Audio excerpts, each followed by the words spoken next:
vice president of Kamoinge, Russell Fredericks, met Karen. He brought her to a meeting here in my studio, and that's how I found out about it. He was introducing her to the group and trying to tell everybody in the group what she was doing and would anybody be interested. Their purpose was to catalog members of Kamoinge's work, and that's what they were about, cataloging, archiving work. And I had been dealing with that and talking to the group about that for a few years. So when she said what she was going to do was at least catalog the work, I understood that very clearly. It was something that all of us individual photographers understood that we needed to do that for ourselves. I guess I'd call myself a cultural anthropologist. I'm a lot of things. I'm an artist. I was a journalist. I worked for newspapers in my early career. And I collected a lot of material in home.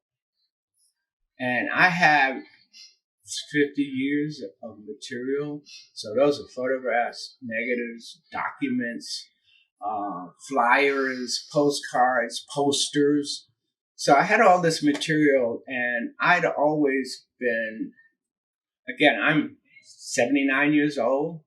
So I guess maybe in my 60s, I realized that this work needs to go somewhere and be preserved.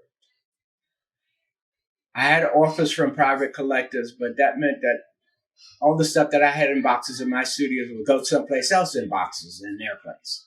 And I was looking for an institution that, one, the public would have access to it.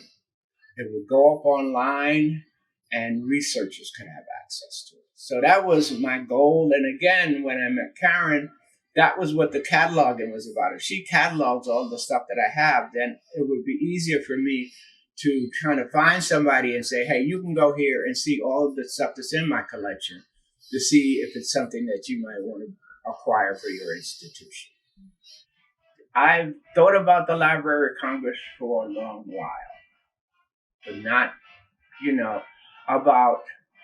this has been a process for at least 15 years, thinking about what's going to happen to this collection, where's it going to go, who's going to be the best keeper of this collection. The Library of Congress, I understood, accepted work from just general people. I understood that it's not easy to find a home for a 50-year collection. It's not easy for an institution to organize, catalog, put up online, and preserve it. That's a major project to do. And I've been dealing with it, trying to find institutions that had the facility to do that. Now, again, the Library of Congress came out of nowhere for me.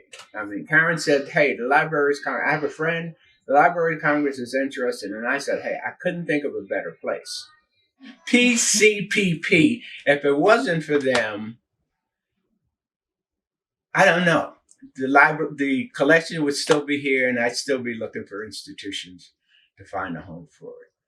You guys came in, and with 3 of you from the first point, and you spent 2 days a week, full days, just photographing stuff, building a database. I could photograph it and scan it, but building a database was beyond my kind of level of ability. So I think that PCP could do that for other photographers. And at least they can be able to show what they have in their collection and be able to be more specific about the importance of the collection, their collections.